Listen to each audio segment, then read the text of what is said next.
More moves are coming for the Boston Bruins as a recent report from David Pastrnak has revealed that more teams are now in on Brandon Carlo, making him one of the most desirable right-handed defensemen at the NHL trade deadline. We're also going to be talking about a move that the Bruins had made this morning, which indicates a trade is also coming for another player. Very quickly, before we get into this one, be sure to hit the sub button if you haven't already. We have a very busy week for the rest of the week ahead of us with the NHL trade deadline on Friday. So if you haven't hit the sub button already, be sure to do so right now. You'll have all your Boston Bruins news first right here. Without any further ado, let's get into this video. Starting off with this little tidbit first on Justin Brazeau before we head in to the whole load of Brandon Carlo stuff that we have here today. Justin Brazeau was the 13th skater today in practice, revealing, that he has that trade interest. There's a lot of teams interested in Justin Brazeau.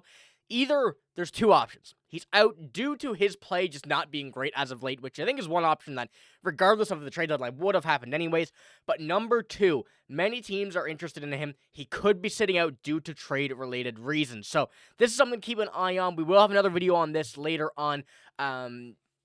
Probably tomorrow, I would say. Can't confirm that, but tomorrow seems like a good day for that. So I will have another video on him. But let's get to the Brandon Carlo stuff here right now. Starting off with the David Pastrnak report that the Winnipeg Jets are interested in Bruins defenseman Brandon Carlo. Now, I had previously made a video that the Calgary Flames were interested in Brandon Carlo and having discussions already with him, having interest, not reporting any, entertaining any specific players, but the fact that the Calgary Flames in on what is now the best right-handed defenseman on the market, other than Seth Jones, who is now gone to the Florida Panthers, we're going to have a lot of teams looking at Brandon Carlo, talking to the Bruins about Brandon Carlo, which is going to lead to a big trade coming soon. We know that Brandon Carlo has been a very solid defenseman here for quite some time. He's a guy that's going to go out there and not put up too many points, but he's going to stop that puck from going in the net. Has struggled this year, but certainly has been a major part of the Bruins over the past few seasons. And when we look at Brandon Carlo's stats here on the season, 61 games, 9 points. But as I mentioned, it's not going to be his highlights, his goals and assists, his points. We're going to see him strive on the defensive side of the puck. And with nearly 20 minutes time on ice this year, playing a much bigger role, having to step up with Elias Lindholm out on his line, with Charlie McAvoy now out once again, he's been playing first-line minutes as of late, along with Andrew Peeke on that right side. And Brandon Carlo has been a guy who, as of late, has, been in that rumor mill, as I've been mentioning, and kind of putting him in this idea of all these types of players and all of these types of people that are on the trade board. He's been climbing up that list a lot due to, as I mentioned, the shallow depth of right-hand defensemen in this trade market, and how there's not very many in the NHL that are any bit available by a trade, via free agency and whatnot. It's very hard to come by a solid one, and that's why we're seeing a lot of these teams now be put into this list. When you see the Calgary Flames, that immediately is going to jump on a lot of teams in the West as well to try and take them away from the Calgary Flames, and this is where the Winnipeg Jets come into play. When we look at Brandon Carlo this year, his WAR has been not great, as I've been mentioning, and the way that he's been playing, though, on the penalty kill and the special teams for the Bruins, it hasn't been bad, but his defense is the main part of his whole, style of play, and that's something I think the Jets really would like to use as well. And as you see as well, the WAR on that right side, the offense versus defense, over the past 3 seasons has had a significant drop from 22-23 to this season, 24-25, but you really cannot blame him as well when he's been having a pairing with Hampus Lindholm for years, and now that you see Hampus Lindholm out this entire season pretty much, I believe played, a handful of games. I don't know the exact total, but playing a handful of games, you have Brandon Carlo, normal pairing for him, certainly takes a big hit to his play. But that should be no excuse for what he's about to do on any other team when he comes by. And when we're looking at the defensive pairings for the Winnipeg Jets, they're pretty deep. But what I've been seeing, one thing from the Winnipeg Jets, is a lot of fans calling for Logan Stanley to be removed from this lineup. Now, whether or not that means he's going to be in a return for a trade is unlikely. I doubt that many teams will be looking to actively go ahead and get Logan Stanley. He's not the greatest player available, but when you look at that right side, Neil Pionk, Dylan DeMello, and adding Brandon Carlo to that list, it really makes this a very, very good right side for them. And, Colin Miller, not a bad defenseman, but when you look at a guy who has that full lockdown defensive ability, who's been playing first-line minutes, but putting him on the third pairing, using him on the second pairing, wherever you want to use him on the penalty kill, it really does suit the Winnipeg Jets' needs here in this situation. And that's why a lot of these teams, that are looking to kind of add to this depth defense, but also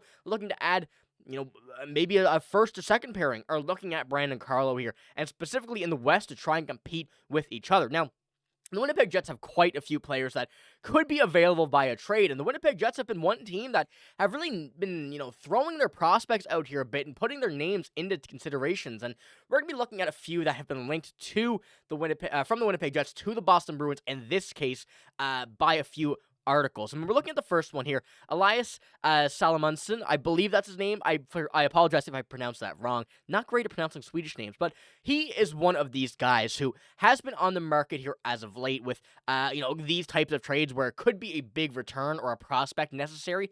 And I think that's what the Boston Bruins are really looking for. Someone young who can make an impact either now or down the road. But when we look at him, Elias is what I'll call him here for the remainder of the video.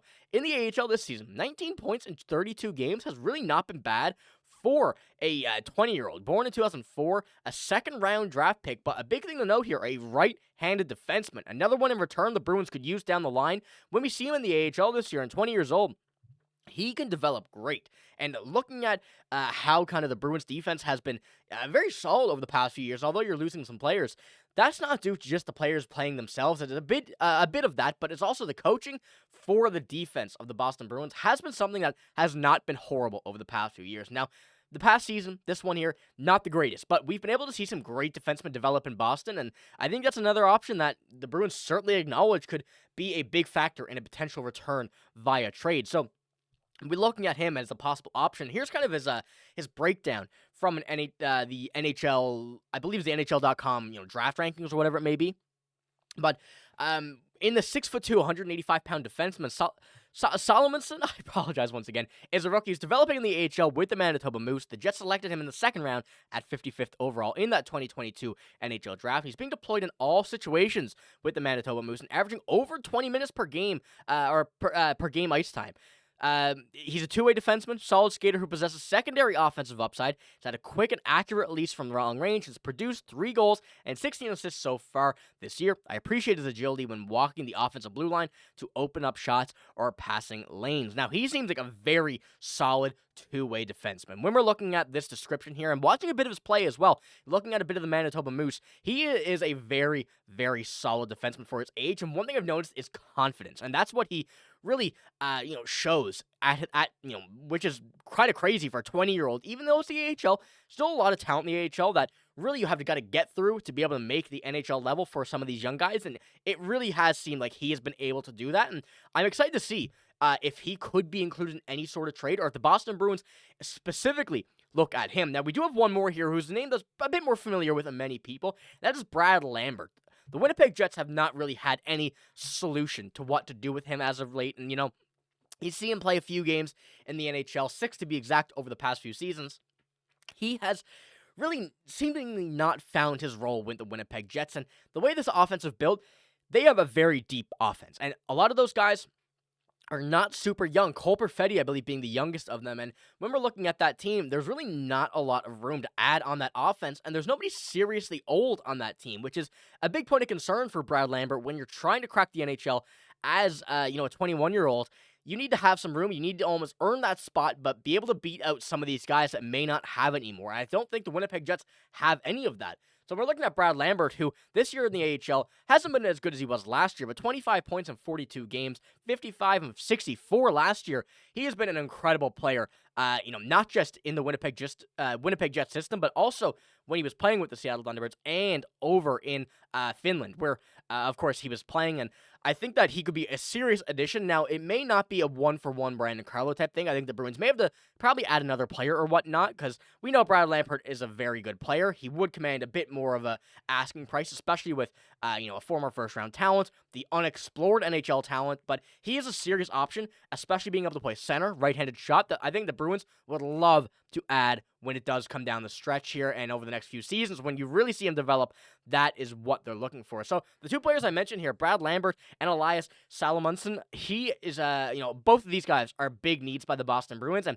especially at 20 and 21 years old, respectively, I think a lot of these talents could be a big piece of development for the Boston Bruins, and that way, even if the Winnipeg Jets don't throw in a pick, you're getting some very young talent that would be used in first or second round picks. So I do think there's a very good idea here I do think that these pairings via trade would be an option. And, what we've been mentioning here over the past few videos is you have to really trade either Brandon Carlo or Charlie Coyle, to be able to actually start this retool. Trent Frederic is gone, but it does seem like more moves are coming with many teams in on Brandon Carlo. If it does come down to a bidding war, we may see some teams try and overpay to beat out some others. So I think we're going to see a lot of moves here coming over the next few days. Ladies and gentlemen, be sure to stick around, hit the sub button so you don't miss out on any of this news. But that's all I got in this video. Let me know in the comments down below what you think about a Brandon Carlo trade, specifically these ones with the Winnipeg Jets, and also these two players. I think these are very interesting, and also some of the likely trade options for the Winnipeg Jets according to reports. So let me know what you think down below. That's all I got. Thank you for watching. If you did make it to this video, this far in the video, I do appreciate you very, very much. But like I said, that's all I got. Thank you for watching. Hope you have a great day. See you later.